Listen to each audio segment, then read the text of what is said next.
বাসা থেকে 2500 টাকা চুরি করে এনে আমরা খেলা দেখতে এসেছি। রিশাদকে সুপার ওভারে না ভাই, শান্ত রে কেমনে না ভাই, আমার মাথায় ধরে না ভাই, আমাদের টিকিটের টাকা এখন রিটার্ন দিতে হবে। আমরা আজকে যে আশা নিয়ে আমরা আসছিলাম, আমরা বলছিলাম যে উইন্ডিজকে মনে হয় 20 ওভারের ভেতরে তারা অল আউট করে দেবে, কিন্তু তারা সেটা পারিনি।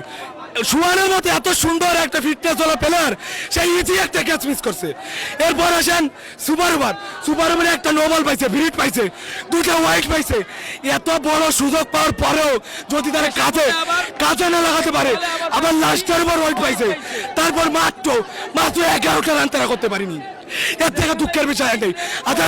বাংলাদেশ আমাদের প্লেয়ার, এদেরকে আমরা ভুয়া বলতে পারি না, আমাদের নিজেদের ছোট করা হয়। এটাই এদের প্রতি আমাদের আর কোনো আশা নেই। বাংলাদেশ সরকারের উচিত, এর পিসিবির উচিত নিয়মিত এদেরকে অধ্যাপনা করানো উচিত এবং সেরা প্লেয়ারদেরকে সুযোগ দেওয়া উচিত। সুহানের মতো, শান্তর মতো প্লেয়ারদেরকে আমরা কখন আশা করি না। অবশ্যই রিশাদকে দেওয়া উচিত ছিল, কারণ আমরা ম্যাচের শেষে দেখছি রিশাদ একাই 4-5টা 6 মেরে কতটা এগিয়ে নিয়ে গেছে। রিশাদের প্রতি আমাদের আশা ছিল, কিন্তু তাই এই যোগ্য প্লেয়ারদেরকে সুযোগ দেওয়া হয় না, দেওয়া হয় সুহানকে, সৌম্যকে, যারা ব্যাটে বল লাগাতে পারে না। ভাই কষ্টের কিছু নাই, দেশটা আমাদের, এদেরকে আমরা ভুয়া বলতে পারি না। যারা তারা আমাদের প্লেয়ার, তারা আমাদের ভাই।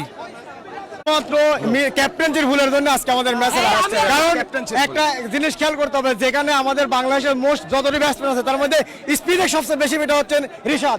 সেই রিশাদের স্পিন, যে দলে আপনার কোনো প্রেসার বলার নাই, তার মানে তারা স্পিনারই খেলাবে, তাহলে সেই দলে রিশাদের মতো ব্যাটসম্যান আপনি সুপার ওভারে ওপেনিং ব্যাটস করতে পারেন, এর দুঃখ থাকবে না। শুধুমাত্র ক্যাপ্টেন্সির ভুলের জন্য আজকে আমরা ম্যাচ খেললাম। বিসিবির উচিত মিরাজকে অতি তাড়াতাড়ি বাড়িতে গিয়ে ওকে 1 বিঘা জমি কিনে দিক, ওই জমি কিনে হাল চাষ করে খাক, মিরাজ হাল চাষ করে খাক।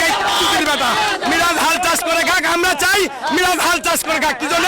মিরাজের খেলার কোনো অধিকার নাই, ওর ক্যাপ্টেন্সি করার কোনো অধিকার নাই, ওই ক্যাপ্টেন্সি বলতে কিচ্ছু জানে না। কেননা মিরাজ যে ভুলটা করেছে, সে ভুলটা হচ্ছে রিশাদকে নামানো হয়নি। কেন রিশাদকে নামানো হয়নি?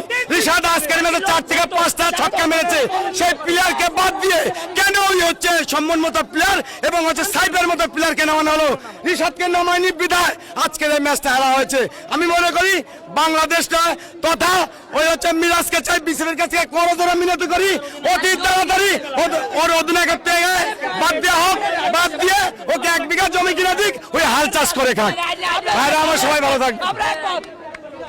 বাংলাদেশের ম্যাচটা দেখছি ভাই, খুবই কষ্ট লাগতেছে, কারণ ম্যাচটা প্রথম তো ম্যাচটা ড্র হলো, তারপরে বাংলাদেশ জিততে পারলো না। Cause I am don't sad bro, don't sad.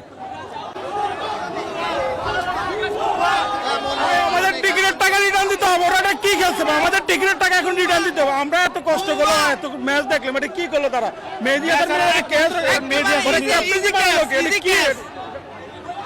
ভাই আমার ভাষায় বলতে পারতেছে না ভাই, সুপার ওভারে রিশাদকে বাদ দিয়ে শান্তরে কেমনে নামানো হলো ভাই? রিশাদ 12 বলে 45 রানের একটা ইনিংস খেললো, কিন্তু রিশাদকে সুপার ওভারে না নামায় শান্তরে কেমনে নামা ভাই, আমার মাথায় ধরে না ভাই। এটা কি বাংলাদেশের ক্যাপ্টেন্সি না বাংলাদেশের টিম ম্যানেজমেন্ট? বাসা থেকে 2500 টাকা চুরি করে এনে আমরা খেলা দেখতে এসেছি, তারপরও এমন ভাবে আমরা ভাবছি আজকে শীষটা দিতে হবে। এমনও একটা অসহায় ভাবে আমরা ফিরে গেলাম। সুহানকে আমরা চেঞ্জ করতে চাই, ওকে চেঞ্জ করতে হবে। সাতকে নামাবে, মুস্তাফিজকে নামাবে, 10 রানের ব্যাপার, ঠিক আছে?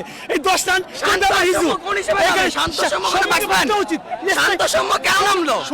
সম্মুখে স্থায়ীভাবে বাদ দেওয়া উচিত দল থেকে, স্থায়ীভাবে বাদ দেওয়া উচিত।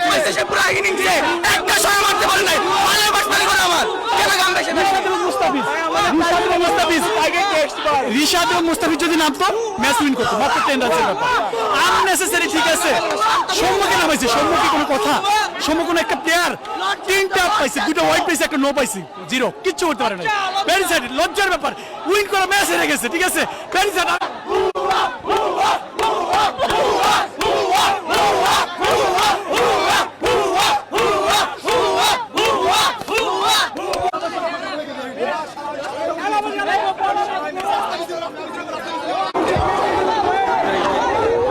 শুনতেই পাচ্ছেন নিশ্চয়ই, গণমাধ্যমের অনেক সাংবাদিক আছেন, তাদের সঙ্গে দর্শকরা নিজেদের মনের যে ক্ষোভ সেটা প্রকাশ করার চেষ্টা করছেন। এই ম্যাচ বাংলাদেশ দল হারতে পারে, এটা আসলে দর্শকরা কল্পনাও করতে পারেনি। নিজেদের মতো একটা কন্ডিশন তৈরি করা, যেই কন্ডিশনে বাংলাদেশ খুব সহজেই জিতবে, সেটাই দর্শকদের প্রত্যাশা ছিল। মিরপুরের এই উইকেটে বাংলাদেশ ফাইট পর্যন্ত করবে না, খুব বড় ব্যবধানে জিতবে, এই প্রত্যাশা নিয়েই কিন্তু এই দর্শকরা খেলা দেখতে এসেছিলেন। কিন্তু শেষ পর্যন্ত সেটা তো হয়নি, উল্টো সুপার ওভারে বাংলাদেশ দল ম্যাচটা হেরে গেছে এবং সেখানে বাংলাদেশ দল এত সিলি কিছু মিস্টেক করেছে যেটা আসলে দর্শকরা মেনে নিতে পারছেন না। এবং আমরা এমনিও জানি যে সাম্প্রতিক সময়ে দর্শকরা বাংলাদেশের যে পারফরমেন্স সেটা নিয়ে খুব হতাশ, এবং আমার কাছে মনে হয় যে আজকে দর্শকদের যে অভিব্যক্তি, যে অভিপ্রায়, তারা আসলে আরও বেশি হতাশা নিয়েই শেষ পর্যন্ত বাড়ি ফিরছে। এবং এই হতাশা গল্প আসলে কতদিন চলবে সেটাই দর্শকদের কাছে প্রশ্ন, যে তারা আর কতবার এরকম হতাশার গল্প নিয়ে বারবার বাড়িতে ফেরত যাবে স্টেডিয়ামে খেলা দেখতে এসে। মিরপুর শেরে বাংলা জাতীয় ক্রিকেট স্টেডিয়াম থেকে ওয়াহিদ মুরাদ, মিডফিল্ড।